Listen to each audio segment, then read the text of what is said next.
Friends, today we are going to discuss with the topic of applications of public key crypto systems. Applications of public key crypto systems, right? Previously we have discussed about the topic public key crypto systems. Now what are the different applications and how we can imply this public key crypto system concept inside the cryptography. See, depending on the application, right, the sender uses either the sender private key or the receiver's public key, both means private की के जरिए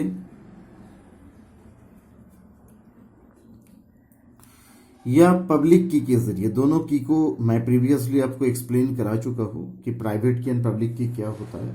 again I am repeating the line that depending on the application of the Sanders users either the Sanders public private की और the receivers public की और both to perform some type of cryptographic function, right? See, in broad way, we can classify the use of public key crypto system in three categories. There are basically three category. First one is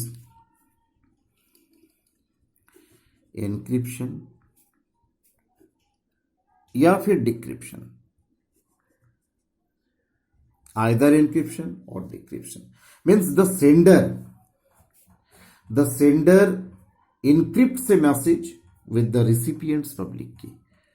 Whatever the sender will be there, वो message को encrypt करेगा receiver का जो भी आपका public की होगा उसके जरिए, right. This one is the first category. Second category जिसके जरिए वो एनक्रिप्शन होगा या फिर डिक्रिप्शन भी हो सकता है. Second part is digital signature, where the sender signs a message. हमने देखा होगा आज की तारीख में डिजिटल सिग्नेचर का बहुत ज़्यादा यूटिलाइजेशन भी होता है. ये क्रिप्टोग्राफी का बहुत बड़ा कॉन्सेप्ट है. तो इस केस में जो साइन हम करते हैं उसको क्रिप्टोग्राफी के जरिए उस साइन को परिवर्तित किया जाता है जिसके अंदर की का यूटिलाइजेशन होता है. वही मैं आपको रिपीट कर रहा हूं. The sender signs a message with the private key and the signing is achieved by cryptographic algorithm. वो एल्गोरिदम हम आगे एक्सप्लेन करते कौन कौन सा एल्गो यूज होता है.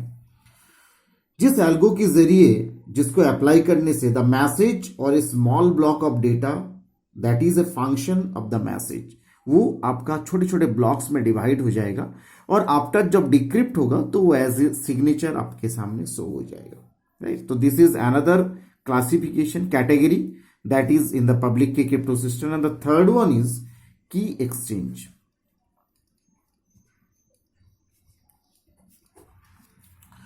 To sides of cooperate to exchange session key. Several different approaches are possible. जैसे आपके की एक्सचेंज का मतलब कभी पब्लिक की को प्राइवेट में परिवर्तित, कभी कहीं पे भी एनक्रिप्शन में first of all first category में आपका पब्लिक की यूज हुआ. सेकंड पार्ट में आपका जो है यहां पे पब्लिक हुआ है तो सेकंड पार्ट में आपने प्राइवेट यूज किया. दैट डिपेंड करेगा आइदर दोनों में ही पब्लिक यूज हुआ है बट की का एक्सचेंज होगा encryption and decryption total both process में. तो ये टोटल जो क्रिप्टो सिस्टम है इसको तीन कैटेगरी में डिवाइड किया है. अब पब्लिक की क्रिप्टो सिस्टम का ये जो कैटेगरी वाइज पार्ट है इसके अंदर कुछ एल्गोरिदम्स यूज होगा, मैंने आपको बताया. तो देखते एक चार्ट बना के दे रहा हूं मैं आपको. ये चार्ट आप देखिए कि पब्लिक की क्रिप्टो सिस्टम में कैसा कैसा एल्गो और कहां यूज होगा. First of all we have written algorithm, then first point that was encryption oblique decryption, right. And the second classification is digital signature,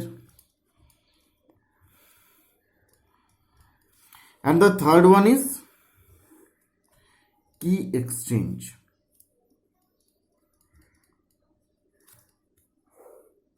we have prepared a table for that.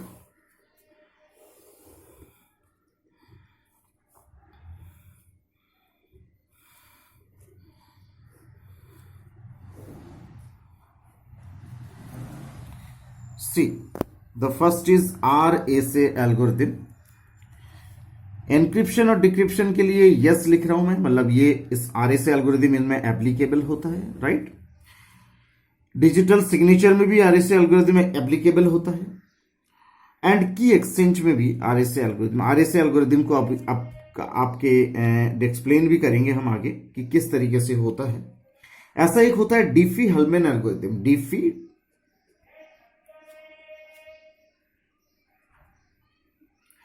Algorithm, ये algorithm आपका जो है encryption decryption में नहीं होता, ना digital signature में आपका होता है और आपका की एक्सचेंज के अंदर यूटिलाइज होगा। ऐसा ही एक एल्गोरिथम होता है DSS, जो कि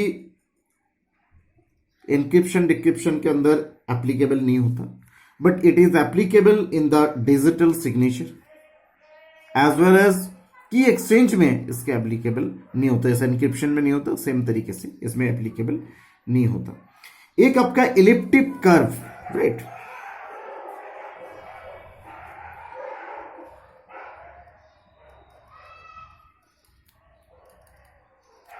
ये आपका एनक्रिप्शन डिक्रिप्शन में एप्लीकेबल होता है, बट डिजिटल सिग्नेचर में भी एप्लीकेबल होता है एंड ऑल्सो की एक्सचेंज में भी एप्लीकेबल होता है। Those all are public key crypto system के अंदर, ये जो डायग्राम मैंने आपको बताया, ये पब्लिक की क्रिप्टो सिस्टम के अंदर ये डिफरेंट एल्गो यूज होता है, जो इन तीनों क्लासिफिकेशंस में किस किस जगह में यूटिलाइज होगा, किस किस में नहीं होगा, उनका एक डायग्राम है, इसे आप याद रखेंगे, right. Now students, we are discussing about the topic of RSA, right? What is RSA? RSA algorithm. Basically RSA 3 scientist की टर्म है। R for Ron Rivest,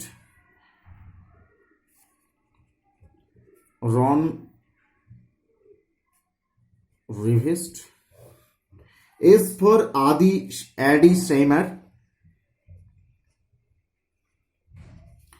and A for Len Edelman, right?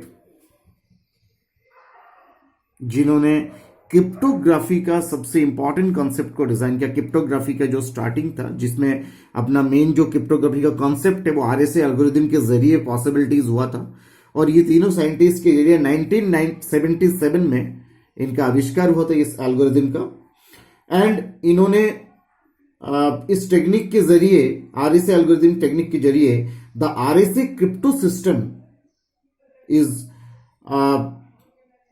widely used, right, in the public key cryptography algorithm, and it is used in the whole world, and it can be used, देखिए basic use मैं आपको explain कर रहा हूं, it can be used to encrypt a message, ये आपको याद रखना है, बेसिक जो पार्ट है इसका, to encrypt the message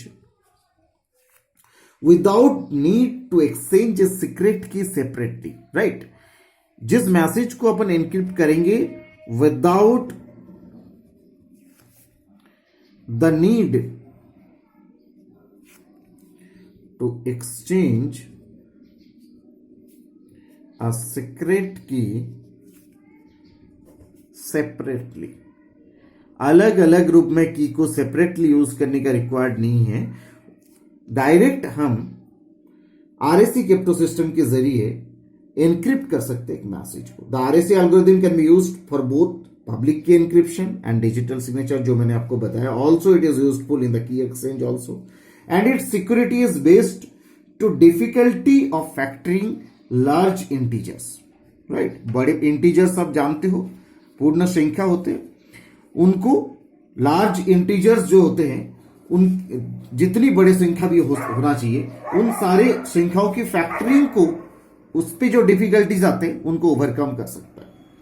The algorithm itself is quite simple. However, the real challenge in the case of RSA is the selection and generation of the public and private keys, right? Now, RSA algorithm का कुछ steps है जो आपको बहुत महत्वपूर्ण रहेगा।